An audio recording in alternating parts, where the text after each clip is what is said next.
saya?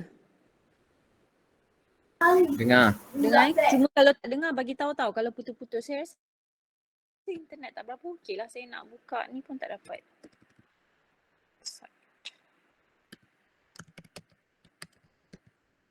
Tak boleh buka. Kenapa? Internet macam tak berapa okey je. Okay, tak apa. If you remember kan, saya pernah tunjuk gambar bauxite mining. Okay, if you see bauxite mining ni, the indicator is the...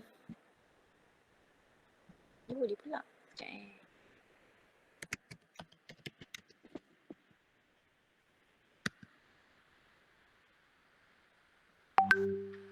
Internet tak kuat ni.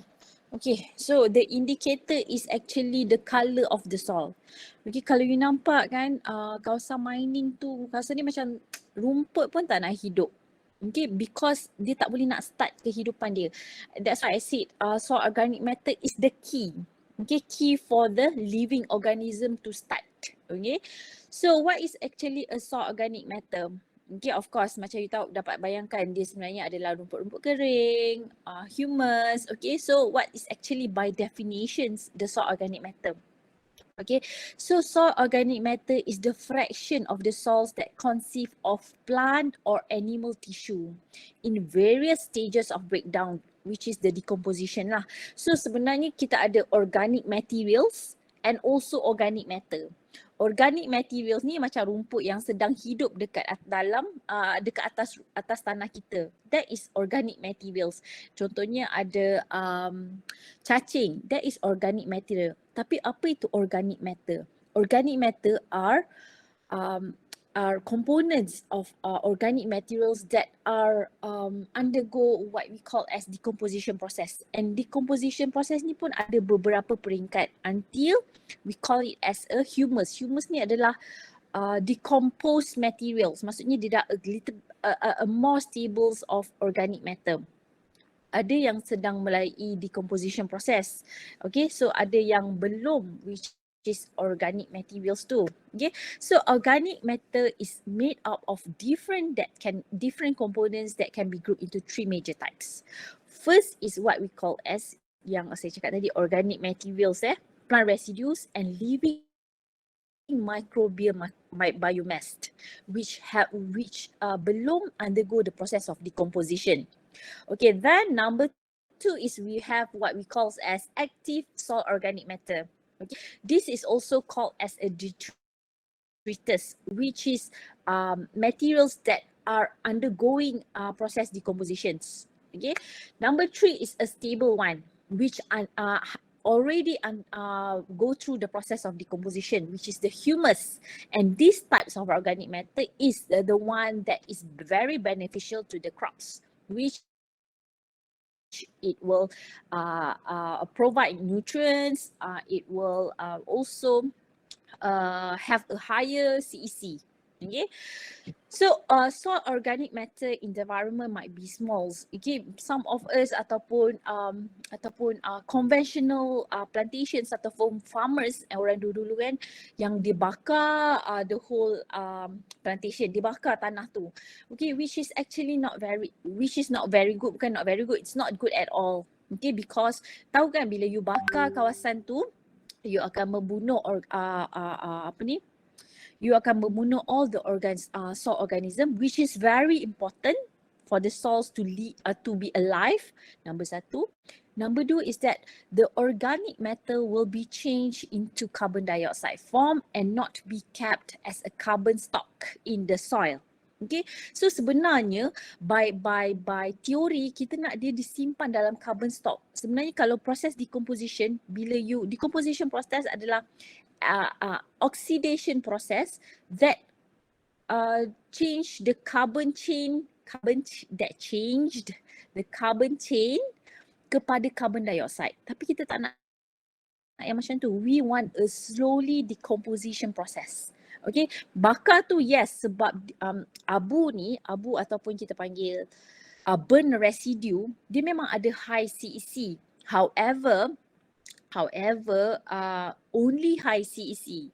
Tapi kita that enhance the microbes ataupun microbial processes ataupun cycling of microorganisms in the soil. Okay, so it's not good. Okay, so actually decomposition process are very good. So in this lecture, you will understand what is the importance of the soil and microorganism. Okay, that is the key. Number 2 adalah what is actually a process of decompositions. And microorganism involved tu not so very, tapi you akan understand the process that involve the microorganisms. Okay. Number 3 is actually how you want to maintain the organic matter in the soil. Sebab as you know macam dulu dia orang bakar bakar ladang sebab because they want to clear up dia orang punya area, plantation area. Tapi is it good? No, it's not good. Okay, so that is the key of our lecture today. Okay, so the effects of the soil organic matter, macam saya cakap, it is integrated. Okay, the effects are integrations of biologicals, physicals and chemicals. Okay, so dia start dengan enhance the microbial populations, okay, enhance the physical characteristic, and also it helps ataupun assist in maintaining the nutrients ataupun soil fertility. Okay, so organic matter, some examples, these are some examples of organic matter. So organic matter ni ada banyak, okay, but not all organic matter are called as a good quality of organic matter. Okay, so determinations of a good quality of organic matter is also important, which yang last lecture saya ada sentuh sikit, we call it as carbon to nitrogen ratio ataupun C to N ratio.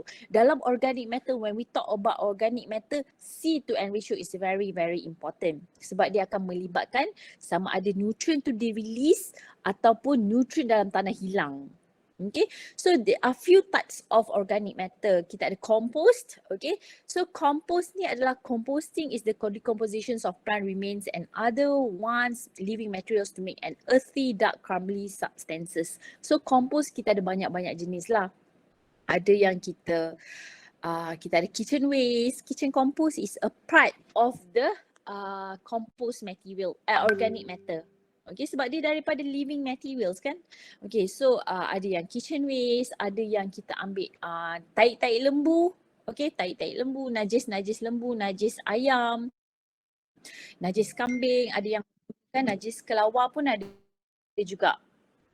Okay, so tapi the quality is determined by the content of the C to N ratio.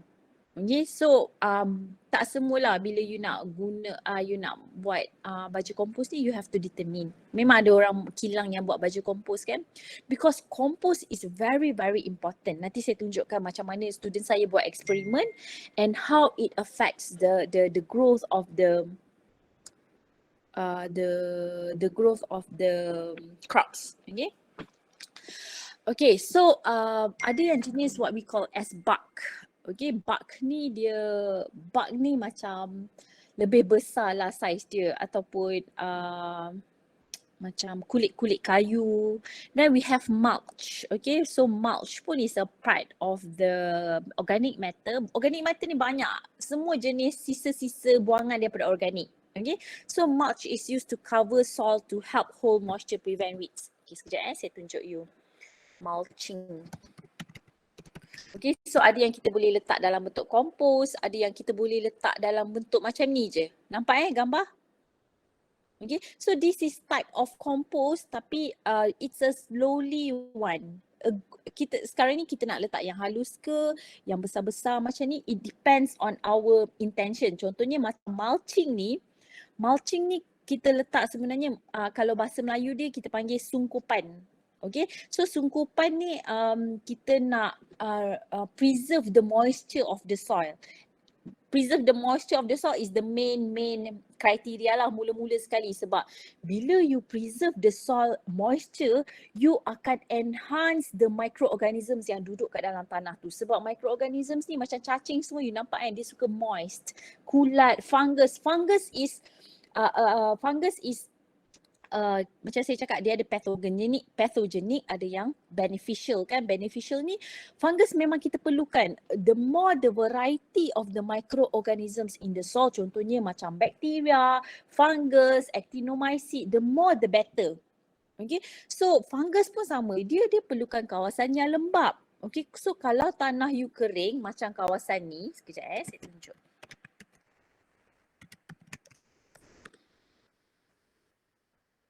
Okay, so this is the bauxite soil.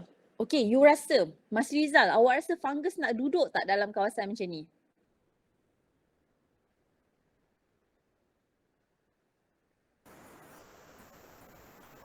Tak nak.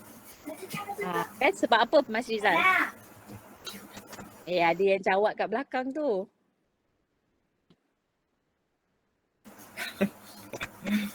Sebab apa? Kenapa? Fungus, microbe nak duduk tak? Sebab tak ada ni, nutrien.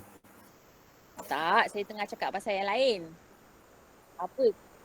Sebab panas tadi, dia moisture kan? So satu tu dah dapat dah. Cuaca yang temperature tinggi, moisture rendah, that criteria doesn't enhance the availability of these microorganisms, fungus ke bakteria ke, semua nak dalam keadaan yang moist. That's why kita buat yang jenis mulching ni tadi, kita buat sungkupan so that we conserve the moisture. Okay, so ini adalah sungkupan secara organik lah. Tapi this one kita ada sungkupan secara pakai ni lah, sebab sometimes you susah nak dapat all the organic residue. Not only that, in the oil palm plantation, tengok saya I really hope that you can hear this lecture. Jangan tak dengar sebab dalam slide saya tak ada mention. Okay, it's just the core, but sometimes you have to give examples which you get that from my explanation ataupun cerita lah. Okay, ni dekat plantation kelapa sawit. Kalau you nampak dekat sini, these are mulching juga, because these are best management practices ataupun BMP. Okay, this one is to conserve the moisture, providing the organic materials. Okay, kita providing the organic material ini daripada sisa tandan sawit. Ada yang kita gunakan tandan kelapa.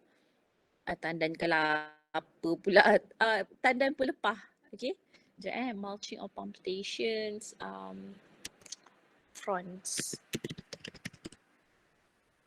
Okay, ada yang kita gunakan pelepah macam ni, which is also a techniques of providing the organic matter to the soil. Okay, oil palm memang saya suka bagi contoh oil palm because it has integrations of all the best management practices. This is what we call SBMP. Kalau you nampak sini kan, dia letak baja ni, nampak dia letak baja dekat kawasan yang dia letak mulching ataupun organic materials ni tadi. Because of what? Sebab dekat bawah oil palm fruit bunch tadi ataupun pelepah kelapa tadi, dia ada banyak microorganism. So you dah belajar kan, the functions of the microorganisms is actually dia boleh mineralize the nutrient. Okay, so bila dia ada banyak kat dalam tu, dia akan tolong bantu tanah ni tukarkan baja daripada baja kimia kepada inorganic elements, inorganic nutrients. So it will be available to the crops. Okay, so kalau you tengok sekejap mulching of palm fronts, ada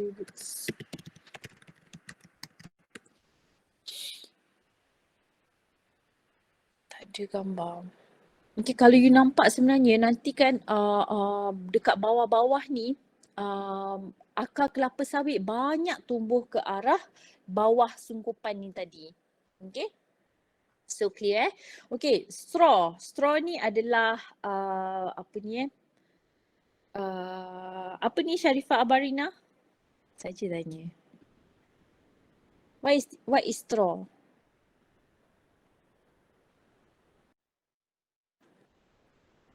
Apa dia?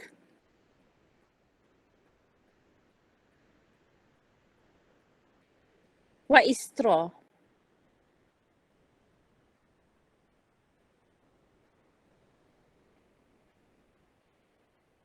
Dengar tak suara saya? Dengar. What is straw? straw. Okay, straw ni adalah rice straw. Jadi kalau you nampak dekat sini kan, pernah kan siapa duduk Kedah? Siapa ada orang Kedah dalam ni? Saya rasa batch ni ramai Johor kan. Okay, so this is rice straw, padi, hampas padi. This is a part of organic materials. Okay, so organic materials ni kebanyakannya sisa-sisa daripada sisa-sisa agriculture lah. Okay, so from waste kita nak change dia kepada wealth. Sesuatu yang bahan buangan kita tukar kepada bahan yang profound to the soil, which is the waste of the ni lah.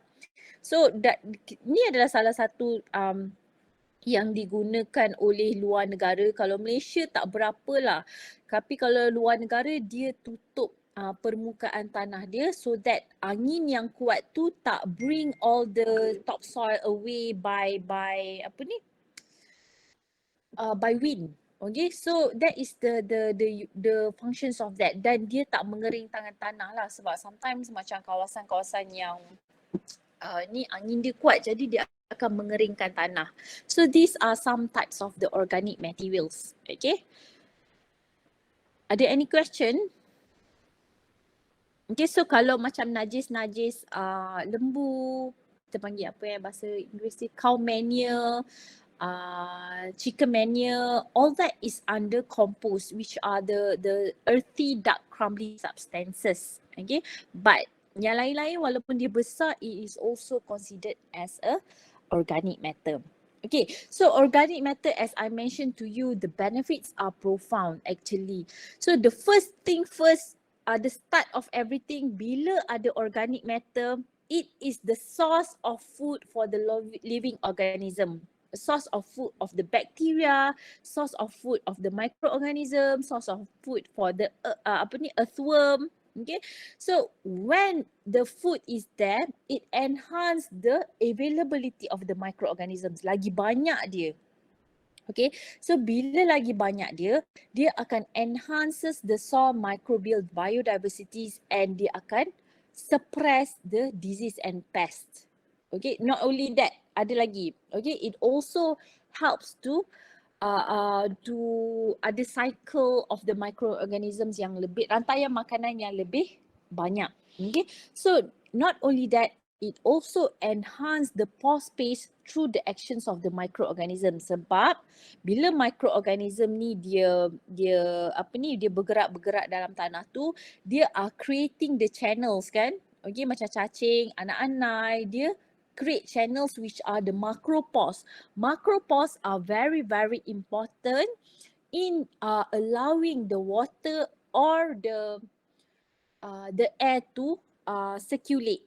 Okay, so kalau water infiltrate lah. Okay, so it's very important. This is the start of everything. It is the source of the food. So bila microorganisms dia akan enhance the chemical properties of the soils.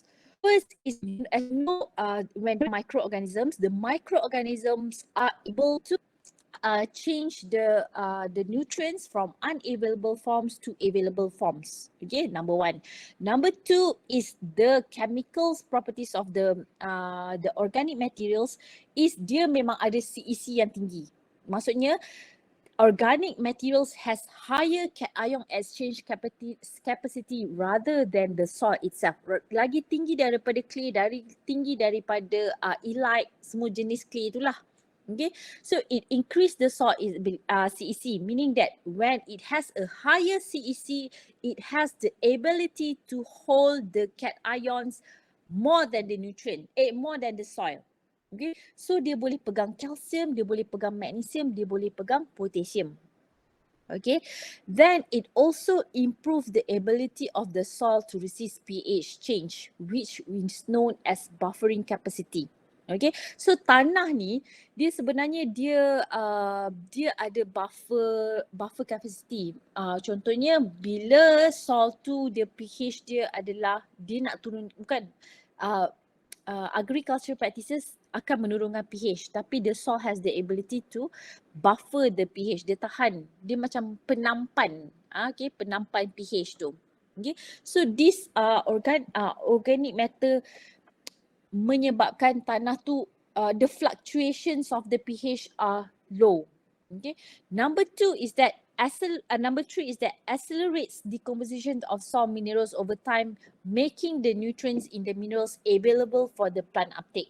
Maksudnya decomposition process are also providing the nutrients to the soil. Maksudnya proses decomposition. Contoh dekat dalam macam saya cakap dekat dalam daun ada nitrogen, ada potassium. Okay, it is built up of the acid amino polypeptides peptides and semua komponen compounds tu.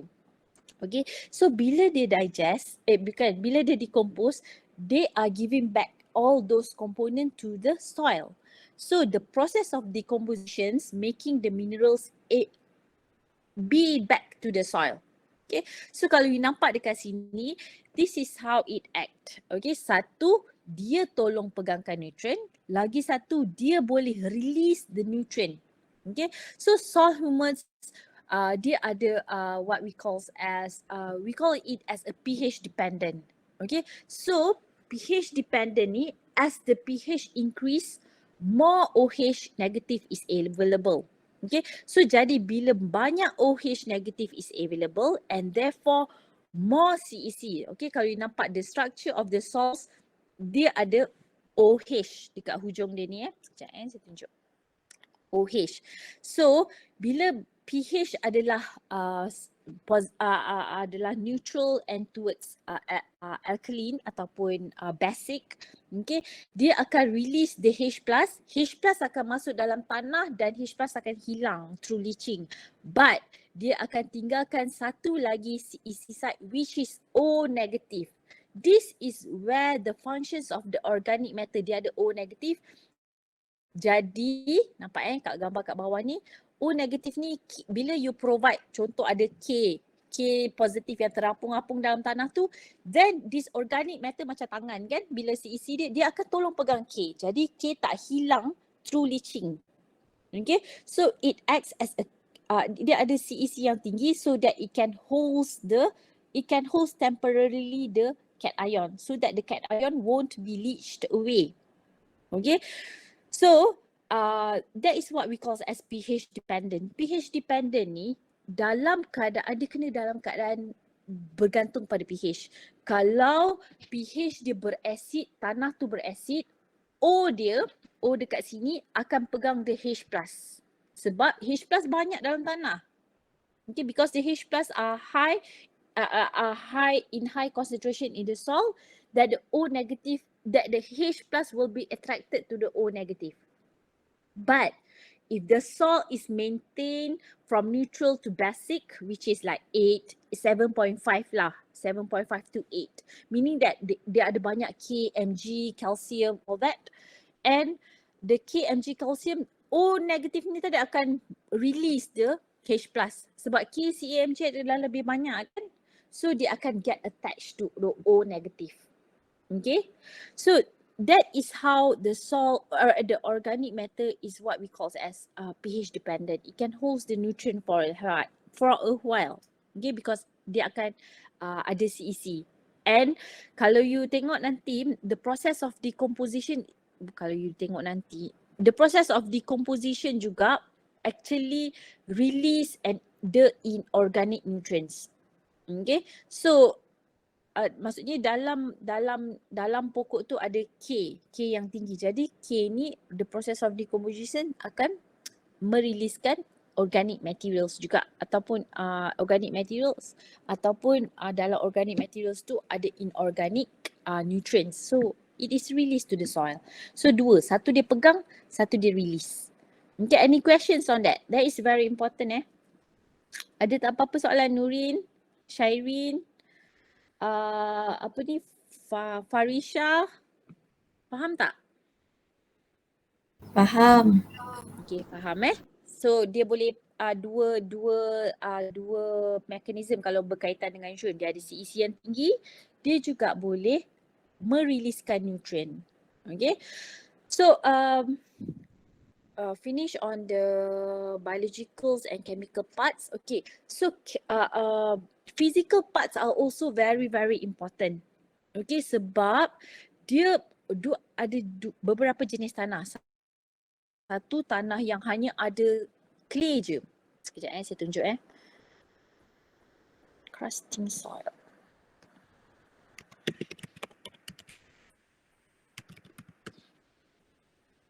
Okay, kalau you nampak tanah jenis ni, okay, tanah jenis ni kan.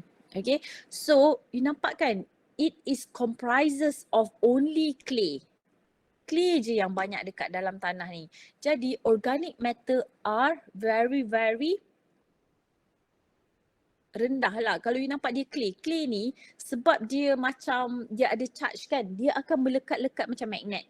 Jadi dia akan berkumpul dia je, which is not good lah kan, because clay sahaja although it has higher CEC, but it doesn't have a good structure. A good structure should have 25% of air and 25% of water.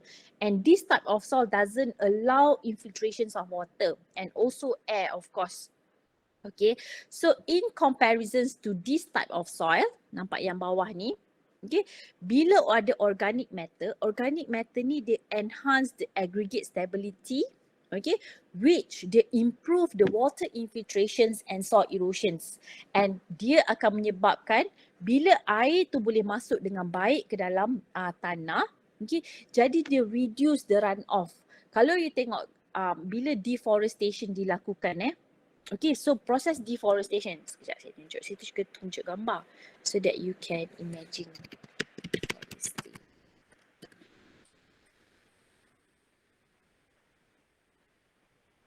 Okay, kalau you tengok sini, deforestation occur. Ni macam kat dalam Pahang je kan. Okay, when deforestation occur, okay, all the organic matter has been reduced. Sedangkan organic matter ni dia macam sponge. Dia tolong serap air kan. Bila hujan jatuh, satu dia tolong serap air. Dia macam sponge. Dia macam kapas kan. Nombor dua adalah dia tak bagi direct impact of the raindrops to the soil. Direct impact ni maksud dia macam ni. Raindrops on soil. Nampak tak skrin saya? Nampak. Okay. Kalau hujan ni bila dia kena dekat tanah directly to the soil surface, dia akan macam ni. Nampak tak uncovered ni? Okay, dia terpelanting. Tanah tu semua bergerak. Okay. Yang ni saya tak akan ajar what is the process lah sebab saya akan ajar you kalau you ambil concentration. Okay.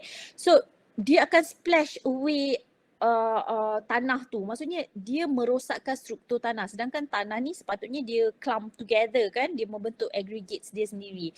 Tapi bila dia tak uncovered, which is like this, okay, direct impact tu satu. Nombor dua, dia tak ada lapisan atas yang jadi sponge tolong serap air tu. Okay, so that is the difference between a bare soil and the soil that have organic matter content. Okay, so improve water holding capacity. Nampak difference between soil with organic matter and soil without organic matter. Okay, so it relates to the water Kalau maksudnya kalau soil surface tu macam tadi, dia increase the runoff. Runoff ni air yang bergerak macam air terjun dekat sungai tu. Okay, tapi dia bergerak di atas permukaan tanah. Okay, which is kita tak nak high runoff. Runoff ni adalah it brings together the soil particles to the low level land. Okay, so kita tak nak yang macam tu. So other benefits of organic matter you boleh nampak, of course macam saya cakap, dia macam sponge. It increase the water holding capacity. Okay, it reduce the stickiness of clay sebab clay kan dia clumping. Okay, dia macam clay, dia tanah liat, dia melekat-lekat kan. So not only that, the process of decomposition juga sebenarnya dia menghasilkan organic compounds ataupun apa nama dia? Alamak, lupanya nama dia.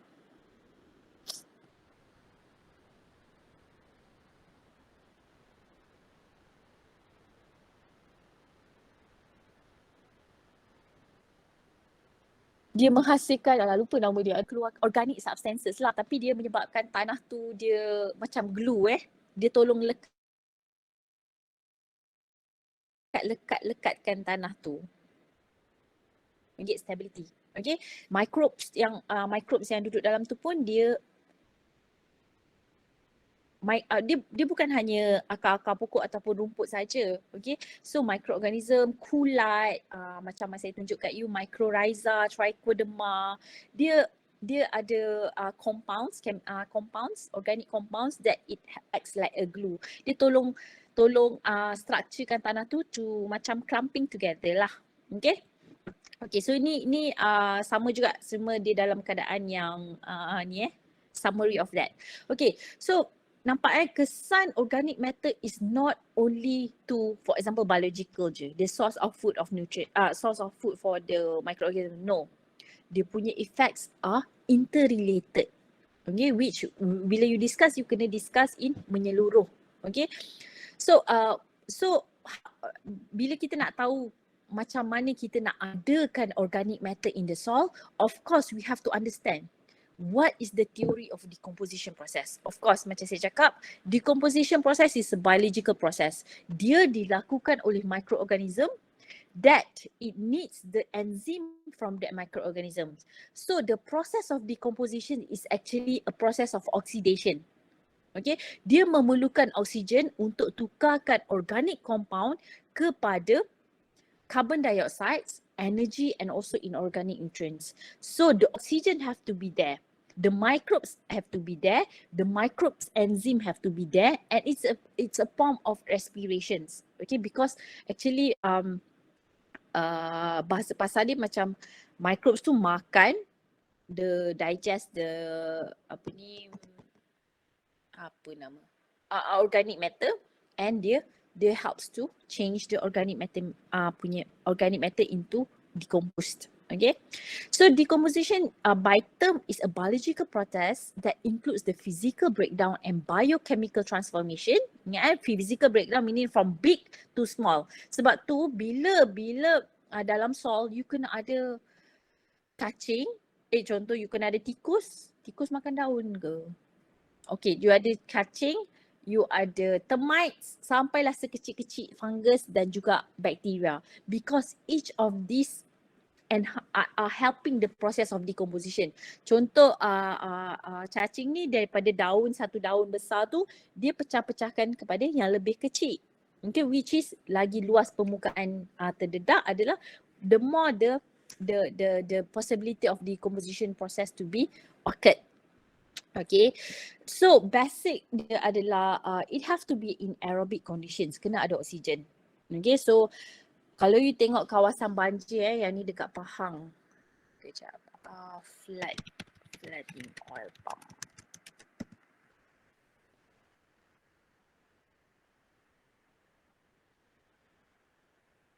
Dia gambar lah. Ada flooding oil palm ni dalam masa yang dekat Pahang lah dia berapa hari je dia dah mati. Okay, that is because all the root cannot do the respiration, of course, and dia punya fertility of the soils is degraded sebab microbes semua mati. Microbes ni, kebanyakan microbes, the beneficial microbes is they use oxygen. Okay, so the process of decomposition in soil, sebenarnya bila you cakap pasal plant tissue, not only plant tissue, the organic tissue which includes the microorganism yang akan mati juga. So dia ada sugars, dia ada crude protein, dia ada hemicellulase, cellulase, fats and ini. As it goes down yang saya listkan ni, the chain are getting more complex. Okay, so dia akan lebih resist to decomposition process. Contohnya paling senang nak digest ataupun decompose adalah sugar, starch and simple protein. Tapi yang paling susah sekali and lambat dan last sekali baru dia boleh digest, and it needs higher temperature, it needs different organisms, is lignin and phenolic compound. Okay, selalunya lignin and phenolic compound ni dilakukan oleh fungus ataupun actinomycetes. Okay. So dia yang boleh digest this stage. Okay, so that's why lagi banyak variety of the microorganisms, the better. Okay, so decomposition in aerobic soil tadi you nampak kan dia perlukan oksigen. So decomposition is an inaerobic soil juga berlaku. Okay, but it is done by the anaerobic ataupun facultative organisms. Okay, so this process decompositions of anaerobic decompositions are much slower. Okay, and less energy is produced. But okay, the end products are alcohol and methane gas. So this one are toxic. Okay, so not only toxic but it also is the major contributor to greenhouse gases. Sebab tu kita tak boleh biarkan kawasan kita banjir because it do affects the environment. Okay, because methane gas are produced. Okay, so not only that, dia adalah toxic to the plant sebab tu pokok you boleh mati. Okay, so kita tak nak proses decomposition, anaerobic decomposition to occur. Okay, so bila kita nak buat decomposition, contohnya macam kitchen waste kan, you nak buat decomposition, there are few criteria that you have to consider. Okay, first is the environmental factors. Okay, contoh kan you nak decompose ranting-ranting kayu. You rasa kalau ranting-ranting kayu dia duduk dalam keadaan yang kering je, boleh tak dia decompose? Tak boleh kan, because that's why it has to have a sufficient moisture, not only for the decomposition to occur but it is also for the microorganisms to live in that. Dia akan attract the microorganisms, tapi microorganism ni perlu keadaan yang moist. They have to have a good aeration, of course, macam saya cakap, because decomposition process need oxygen. Okay, and also it need warm temperature. The higher the temperature, the more the decomposition and mineralization rate occur. Okay, and number two, satu environment lah, environmental factors, maksudnya you kena sediakan keadaan yang baik untuk proses decomposition berlaku dengan lengkap dan baik. Number two, macam saya cakap tadi, the quality of the organic materials adalah placements of the plant residue. Okay, kat mana you nak letak dia, for example, sebab dia berkait dengan aeration and also temperature. Okay, residue particle size, okay, macam saya cakap, kalau you letakkan satu batang pokok yang pokok balak tu, okay, so it's still organic materials, tapi berapa lama dia nak decompose, betul tak? Then berbanding dengan you chop maksudnya you cincang dia, you potong dia kecil-kecil. So that is accelerating the process of decomposition. Number three, which is a part of the most important quality to consider, are the carbon to nitrogen ratio. Okay, from here ada banyak jenis, macam saya cakap, ada tai ayam, ada wheat straw ataupun rice straw tadi. Sebenarnya kalau you tengok C to N ratio dia, sekejap Sawdust ni adalah yang habuk kayu, kalau dia orang gergaji tu kan, 600 per 1. Newspaper 120. Kalau you tengok sini, saya nak tunjuk, okay, rotted barnyard manure lebih kurang 20 najis Okay, so kenapa ada yang nilai 600 dan kenapa ada nilai yang 20? Okay, sebenarnya yang paling bagus lah, tak adalah to be exact, tapi the middle ataupun a good organic material should have around 25 to 30 kepada 1, 25 kepada 1 ataupun 30 kepada 1, that range lah, C to N ratio. Sebab contohnya dekat sini kalau you nampak carbon 50, N 0.05, so 50 bahagi 0.05 you dapat 600. So kalau manure tadi 41 dengan 41 dengan 2.1, dia adalah lebih kurang 20. Okay, so a good one should have that. Okay, why? Okay, because actually the carbon to nitrogen ratio mendetermine whether the decayed materials are going to a process what we call as mineralization ataupun dia terbalik, which is immobilization. Ingat tak you belajar what is mineralization and what is immobilization? Mineralization adalah proses yang tukar daripada organik kepada inorganik, daripada tak available. Organik ni dia dalam bentuk badan, badan microbes ke, badan pokok ke, tapi inorganik adalah dalam bentuk cation. Dia dah available for the plants to uptake. So itu that is mineralized. Tapi immobilized adalah daripada inorganik. Contohnya nutrien tu dalam bentuk NO3, dia ditukarkan kepada dalam bentuk organik pula, which is dalam bentuk badan tisu pokok ke ataupun tisu microbes ke, sebab dia dah gunakan nutrien.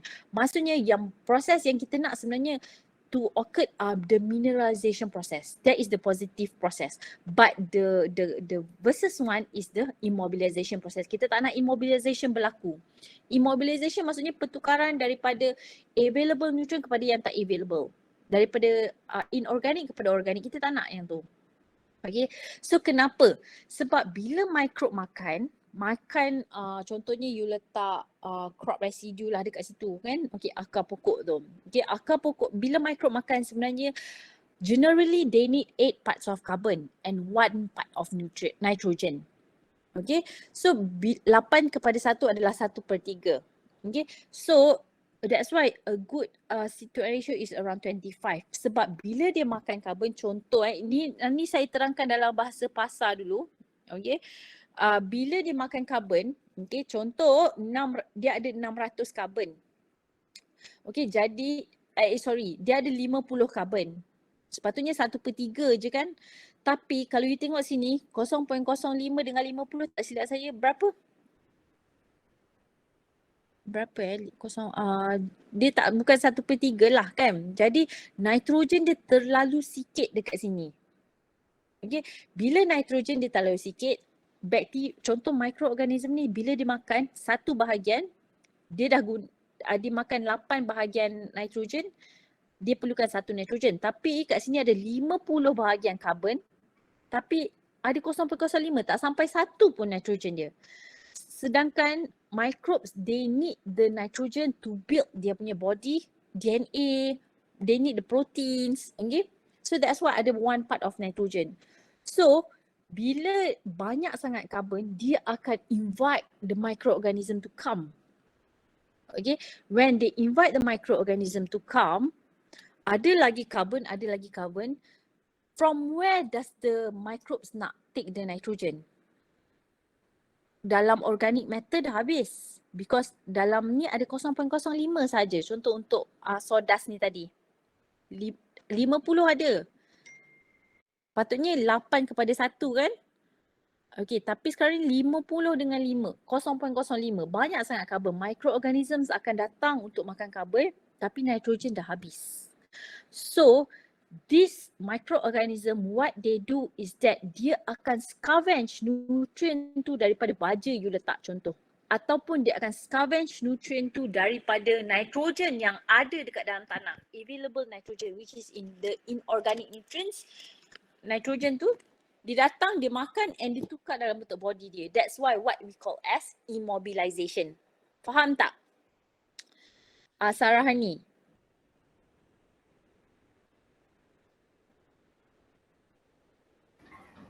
Faham. Faham aja kan? Okay, Farisha faham Farisha? Faham. Okay. So soalan ni ada dalam exam. Saya ingat Sarahani dengan Farisha saya tanya. Okay, so memang tak ada tulis kat dalam ni, tapi by theory saya ada tulis. So about the explanation you have to revise balik, okay? Okay, so kita tak nak immobilization berlaku sebab when immobilization occur, okay, the plants may suffer and deficiency. Mana yang nitrogen tu pergi? Mas Riza.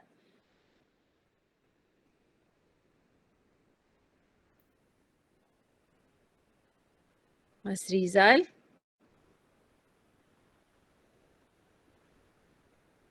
Ya dah tu. Apa soalan saya? Tak dengar lah. Hey, Nak tahu macam mana. Episode lain ni. Kelawak ke?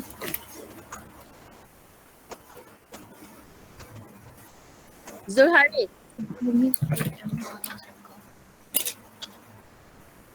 Mana nitrogen tu pergi Zul Haris?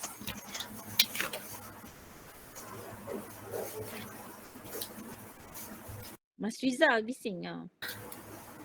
Bising. Zul Haris. Where does the nitrogen goes? Shairin. Kalau ratio C lagi besar, Betul. Nitrogen tu pergi nitrogen pergi dekat microbe. microbe tu dia akan scavenge that nitrate. Dia boleh guna nitrate tu. Okay, so bila dia ambil nitrate tu, dia tukar dalam bentuk badan dia. Tak kira dia buat tangan dia ke, dia buat kulit dia ke, kan? Okay, so actually they use the nitrogen lah. So bila dia use the nitrogen, dia gunakan nitrogen tu jadi a part of dia punya body, kan? Okay, so that is what we call as immobilization. Okay, so this is the comparisons of the graph between a high carbon to nitrogen residue dengan a low. A low maksudnya a good one lah. Okay, sekejap saya selalu confuse ni. Dekat bawah dia ada dua. Satu yang atas ni high carbon to nitrogen ratio. You tengok sini C to N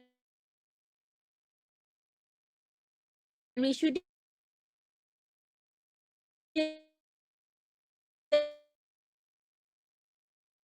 adalah lebih kurang 30. Yang ni C to N ratio dia ada the process of the